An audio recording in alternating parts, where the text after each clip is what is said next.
성경 일독을 위해서 오늘 우리 함께 읽어 나갈 하나님 말씀은 민수기 13장부터 15장까지의 말씀입니다. 이 민수기 13장은 하나님 앞에 불순종하는 이스라엘의 안타까운 모습이 담겨 있습니다. 12지파에서 한 명씩 대표를 뽑아서 가나안 땅에 정탐꾼을 보내게 됩니다.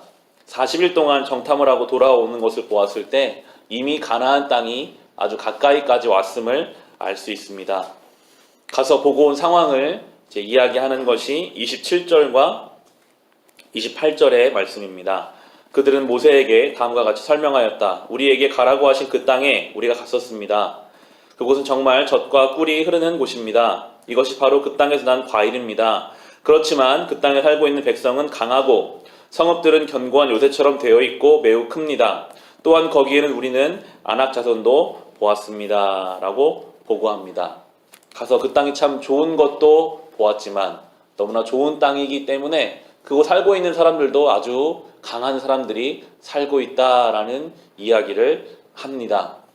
생각했던 것보다 좋은 땅이었고 그러나 들어가기는 쉽지 않아 보이는 그런 땅. 이러한 현실을 마주했다 할지라도 여기까지 인도하신 하나님의 은혜를 가지고 그러나 우리가 저 땅에 하나님 말씀대로 들어갈 것입니다. 믿음의 보고를 올렸어야 했는데 그들은 반대로 절망적인 이야기를 합니다. 31절부터 33절까지 말씀해 보시면 그러나 그와 함께 올라갔다 온 사람들은 말하였다. 우리는 도저히 그 백성에게로 쳐 올라가지 못합니다. 그 백성은 우리보다 더 강합니다. 그러면서 그 탐지한 땅에 대해 나쁜 소문을 퍼뜨렸다. 그들은 이스라엘 자손에게 그 땅에 대해 이렇게 말하였다. 우리가 탐지하려고 두루 다녀본 그 땅은 그곳에 사는 사람들을 삼키는 땅이다. 또한 우리가 그 땅에서 본 백성은 키가 장대 같은 사람들이다. 거기에서 우리는 또 네피림 자손을 보았다. 아낙 자손은 네피림의 한 분파다. 우리는 스스로가 보기에도 메뚜기 같았지만 그들의 눈에도 그렇게 보였을 것이다 라고 이야기합니다.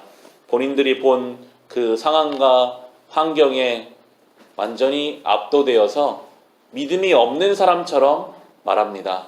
저 땅은 좋은 땅도 아니고 우린 저 사람들 앞에서 메뚜기 같은 그런 존재일 뿐이다 라고 이야기를 하고 그 소문을 그 이야기를 들은 이스라엘 전체 백성들의 마음도 믿음을 붙잡는 것이 아니라 불평과 불만과 원망을 향해 이제 기울어지게 됩니다. 14장 넘기셔서 2절, 3절 보시면 온 이스라엘 자손이 모세와 아론을 원망하였다.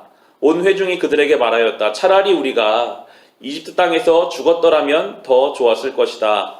아니면 차라리 우리가 이 광야에서라도 죽었더라면 더 좋았을 것이다. 그런데 주님은 왜 우리를 이 땅으로 끌고 와서 칼에 맞아 죽게 하는가? 왜 우리의 아내들과 자식들을 사로잡히게 하는가? 차라리 이집트로 돌아가는 것이 좋겠다라고 원망하고 있습니다. 지금 우리로 말하면 왜 내가 교회를 다녀서 왜 내가 하나님을 믿어서 이렇게 되었는가? 차라리 믿기 전으로 돌아가는 것이 더 좋겠다라고 말합니다.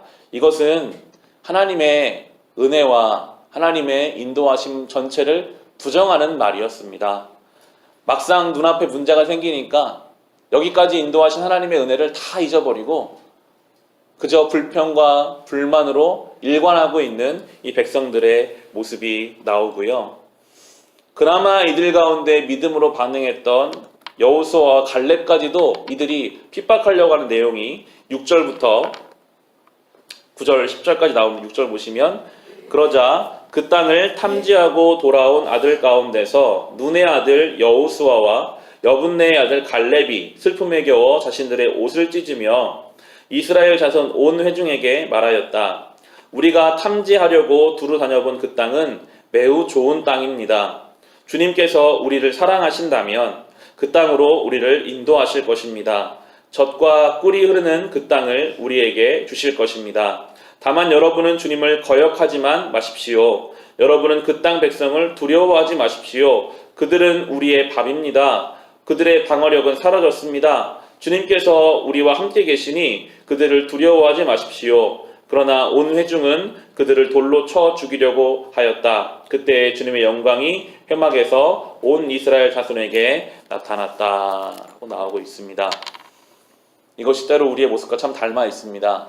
어떠한 상황 가운데서 우리도 경험한 하나님이 있으니까 믿음의 목소리가 우리 속에도 있어요. 이걸 믿음으로 한번 우리가 대처해 볼 수 있지 않을까? 그런데 그 목소리를 스스로 짓눌러 버립니다. 아니야, 지금 상황은 이렇게 어려운데 기도한다고 뭐가 될까? 하나님이 살아계시기는 할까? 마치 이 갈렙과 여호수아를 핍박했던 이스라엘 자손의 모습이 때로 우리의 모습일 수 있습니다.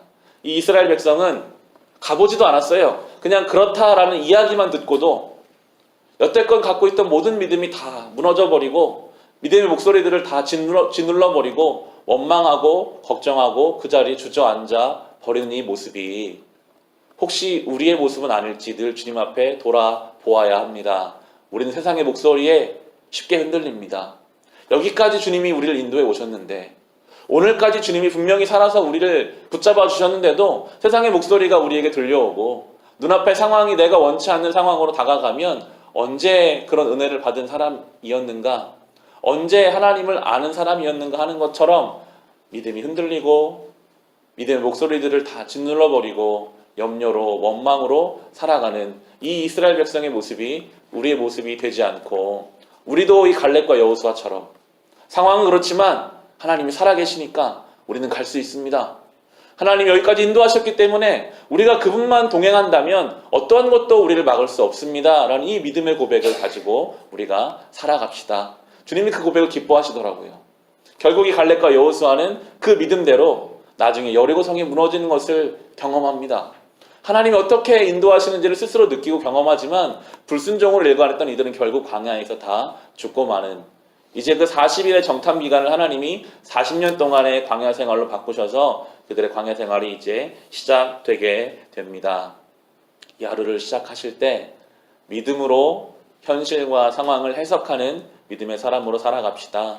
어떠한 상황과 환경 속에서도 하나님이 살아계시기에 우리가 할 수 있다는 그 믿음으로 갈렙과 여호수아와 같은 믿음으로 하나님을 기쁘시게 해드릴 수 있도록 그렇게 살아갈 수 있기를 주님의 이름으로 축원합니다.